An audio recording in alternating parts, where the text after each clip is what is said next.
Tremo em solidão,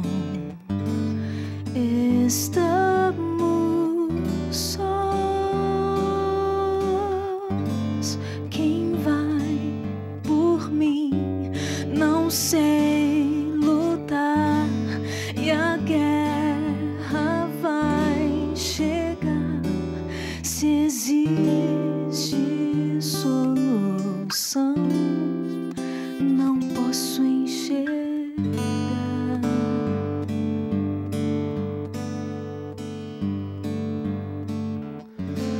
Ouvir não é assim, não estamos sós.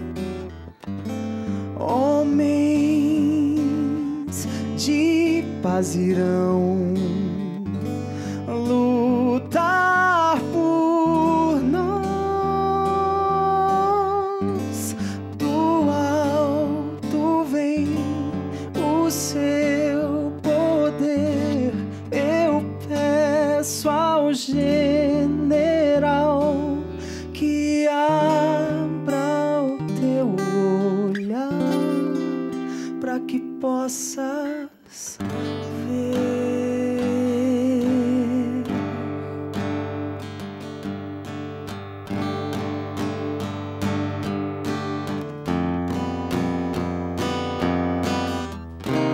Quando olho para o alto, eu não estou só.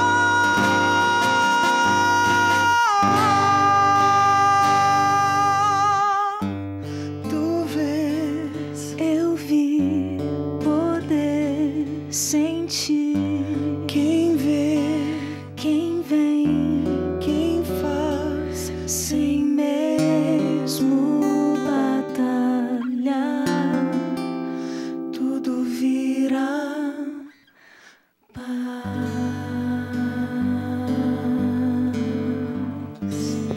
Que música linda! De quem é essa música?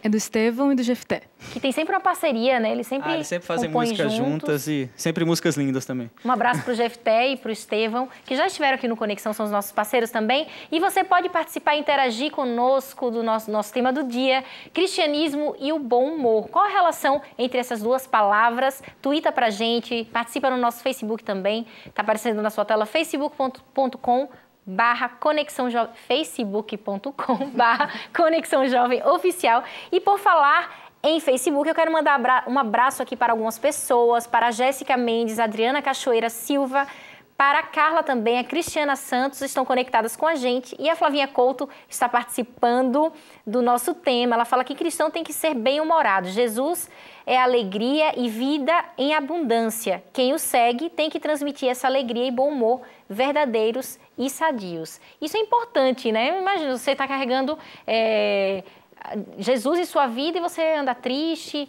e não é coerente, né? O coração alegre, né? Aformoseia o rosto. O cristão tem o dever de transmitir isso. Jesus não é só leis, não é só a parte burocrática. Ele é sentimento também. E isso se faz através do humor. Sim. E agora eu quero saber como que surgiu esse projeto, né? Deus Plano B, como que surgiu? Na realidade, eu tinha um canal onde eu postava ali pregações, mas só que o canal não tinha uma audiência muito grande, porque o tempo é muito grande, às vezes o assunto só para quem interessava mesmo. E aí eu conversei com o Renato, na igreja dele ele é tido como o cara que faz vídeo, e eu na minha igreja era o cara que faz PowerPoint e palhaçada. Ele falou, pô, vamos juntar essas coisas e vamos fazer e vamos fazer um vlog, porque ali o tempo é curto, a gente pode falar de coisas, comportamento, sexualidade, temas polêmicos e de uma forma bem descontraída, porque às vezes você vai, que nem, por exemplo, o primeiro vídeo que nós fizemos foi falando sobre adultério. Adultério é um tema pesado, denso, um incômodo, né? Puxa, às vezes o adúltero, eu imagino o adúltero assistindo o vídeo, né? Então ele se sente um pouco incomodado. Mas a forma engraçada como nós produzimos esses vídeos falando de temas sérios, mas de uma maneira descontraída, é o diferencial. Foi daí essa ideia que nasceu, né? Você considera, Renato, um ministério? Sim, sim, ministério. Esse vídeo que ele falou, o primeiro vídeo sobre adultério, teve até o tutor, nosso querido Leandro Quadros, ele assistiu, gostou e mandou vários conselhos para a gente, que a gente vem seguindo até agora. Aí, na sequência, o Jefferson Pilar também ficou parceiro, foi o segundo a curtir a fanpage, elogiando também esse vídeo, a questão do adultério. O Michelson depois também, quando falamos sobre evolucionismo.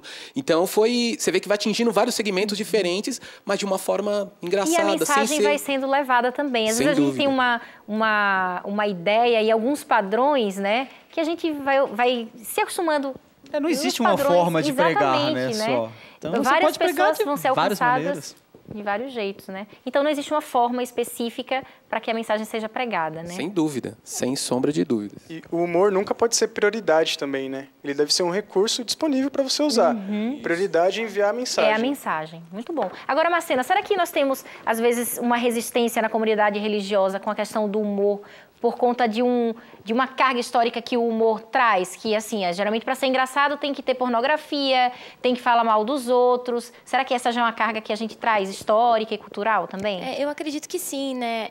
O nosso país, né, ele vem sendo influenciado por um tipo de humor que é um humor maldoso, né? De ver maldade, da risada do próximo, dos defeitos do próximo, da debilidade do próximo, né? Isso é muito comum, as pessoas arrumarem um jeito engraçado, mas de tirar sarro. E eu vejo o humor como não é para tirar sarro de alguma coisa, é uma forma de ver a vida do lado bom. Não é de que uma a gente forma mais leve, não é que a gente né? vai ficar tirando piada. Nossa, a gente está dentro da casa de Deus, o pastor está levando a palavra e eu vou fazer piadas com aquilo que ele está falando. Não é isso. O humor, na verdade, é ter uma vida alegre, é ver as coisas como uma forma de Deus trabalhar em nós, ver as nossas lutas como uma forma de Deus estar trabalhando no nosso caráter e ver o lado bom disso, ter uma vida de gratidão. Pelo menos eu ligo o humor a isso, a ser mais gratos por aquilo que nós temos, ver o lado bom disso. Fantástico. Né? Isso que ela está falando é perfeito, porque eu tive a oportunidade de assistir uma palestra de um psiquiatra agora, renomado, e ele fala que nós esperávamos para o início desse século uma geração de jovens mais felizes, e isso não aconteceu. E nós estamos diante de uma juventude que vive triste, conta ele, buscando... para você ter prazer, você precisa ter muitos estímulos para ter poucos minutos de prazer.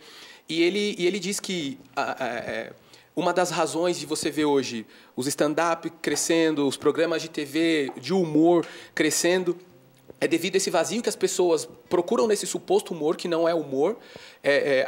Uma outra conversa também com a minha avó, olha isso, minha avó.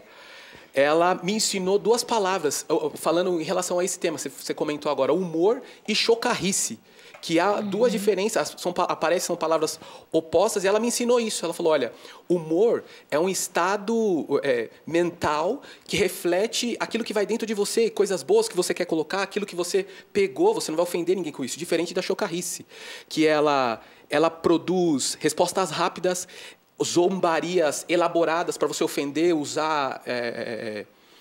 O próximo, desmoralizar o próximo, né? Denegrir, então, né? talvez daí essa oposição que nós temos hoje na igreja. Porque o que nós vemos hoje, 98%, vamos exagerar assim um pouquinho, né? 98% do que a gente consome de humor, não é humor, é chocarrice, você está ofendendo, você está machucando. O bom humor é diferente, ele produz o remédio da alma, né? Como diz Salomão. Isso acontece com várias coisas, assim, no cristianismo. Várias coisas que foram, acho que, deturpadas, entendeu? Através do pecado e através de tudo, que isso acontece com várias coisas que vêm de Deus, mas que acabou que deturpou tabu, né? Totalmente, e agora a gente acha que isso é errado. Não, isso não é errado. Entendeu? A forma como está sendo feita exatamente, não é a aqui correta. foi totalmente deturpado, mas a essência daquilo ali não tem nada de errado, entendeu? Então, às vezes, a gente acaba tipo, não, isso aqui não pode, isso aqui não pode, isso aqui não pode, isso aqui não pode. Não é que isso não pode. É que a gente está tão acostumado a ver... de uma forma errada. A gente está tão acostumado a ver aquilo de uma forma que é ruim, que acha que aquilo é errado, entendeu? Não, é a forma como estão usando aquilo que é errado. Entendeu? É verdade. E como saber, né, qual que é como é que eu posso usar um parâmetro para saber como ter se, segmento, né? se as minhas brincadeiras são chocarrices ou se são realmente humor. Eu acho que o humor cristão, principalmente nós que servimos a Cristo, o nosso humor glorifica Ele. Jamais a gente vai falar algo que Jesus não falaria, entendeu? Eu acho que se a gente usar dessa forma, as nossas palavras, o nosso humor vai servir de bálsamo para o coração daquele que está triste, entendeu? E chocarrice não, chocarrice vai expor a pessoa ao ridículo, vai causar constrangimento. Então, se a gente quer usar o bom humor vem de Cristo. Quem serve a Cristo e conhece, tem esse bom humor, que é testificar a glória de Deus de uma forma alegre. É isso. E a gente só vai conseguir isso também através dele, porque a gente, em essência, a gente é pecado, a gente é ruim. Então, por exemplo, se eu vejo uma pessoa tropeçando e caindo, minha primeira vontade é de rir. Entendeu? Por isso que eles fazem humor exatamente em cima disso. Porque isso tá dentro da gente, é entendeu? O instinto que vem tá na dentro hora, da né? gente, entendeu? E essas são migalhas, né? Exatamente. Isso não preenche, você então, vai rir assim, do outro e vai continuar vazio. Exatamente, não te transforma em nada, não te faz nada. Então, assim, essa transformação da gente saber o que é certo, o que é errado, a gente não vai saber o que é certo, o que é errado. A gente só consegue ver isso através dos olhos de Deus, entendeu? Então, assim, só usando ele realmente, só usando, não sei como a palavra lente, certa, né? exatamente, mas Como lente de aumento. Deus que tem que fazer essa transformação na gente, porque a gente não vai conseguir identificar o que é certo, o que é errado, e isso para tudo na nossa vida, né? E é o seguinte, Deus Plano B traz uma nova leitura do que é graça para você através do humor. Confira. Graça? Que graça? A irmã Graça? Isso não tem graça. Quem? A irmã Graça? Não, a graça.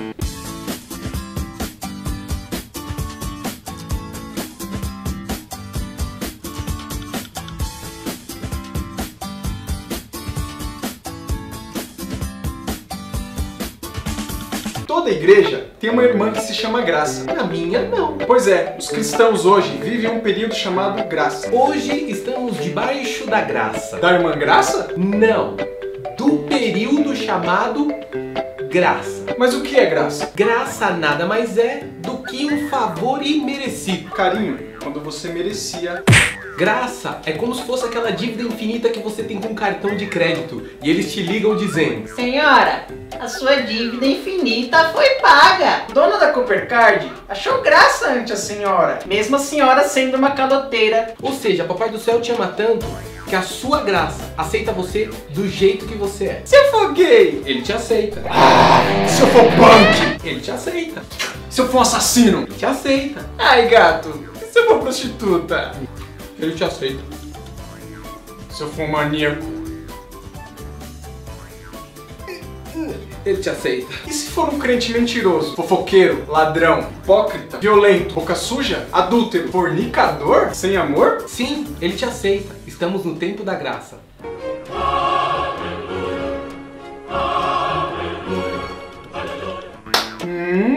Isso é muito bom. Não tão assim. Ei, como assim? Muitas pessoas estão abusando desse favor. Como você se sentiria sabendo que alguém morreu no seu lugar e por sua culpa? Será que seria a mesma pessoa e cometeria os mesmos erros?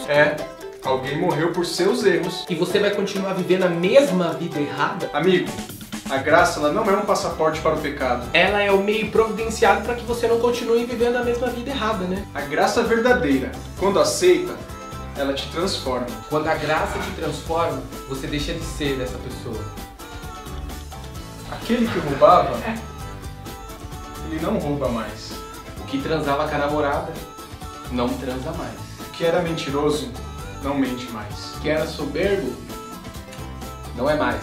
Percebe? Mas alguém talvez possa estar pensando: Onde abundou o pecado, superabundou a graça. é verdade, mas a graça, ô cara de concha, não é passaporte pro pecado para você continuar vivendo a sua vida de adultério. Ela nada mais é do que um meio de transformar você. A graça, ela tem como objetivo constranger você. Como está escrito, o amor de Deus nos constrange. Então para com essa vida de hipocrisia. Santinho na igreja, capeta na facu, né? Fica pagando de crentinho e assistir o Rock in Rio? Fica curtindo fanpage que não condiz com o caráter de um cristão. Por isso entenda, a graça existe para transformar a sua vida. Se ela não está transformando, ela é uma graça barata e não foi conseguida com o sofrimento de Cristo Jesus na cruz. Deus Plano B hoje aqui no Conexão é uma forma, de fato, de esclarecimento e de pregação do evangelho mesmo, né? Sem dúvida, como o Douglas acabou de falar mesmo. É uma forma, vamos dizer, nova, mas que se torna contextualizar algumas coisas que já são verdades passadas. Então, é uma maneira alegre de você comunicar esperança, de falar de boas coisas, sem ser chato, né? Sem ser chato, né? Sério, aquele negócio tal.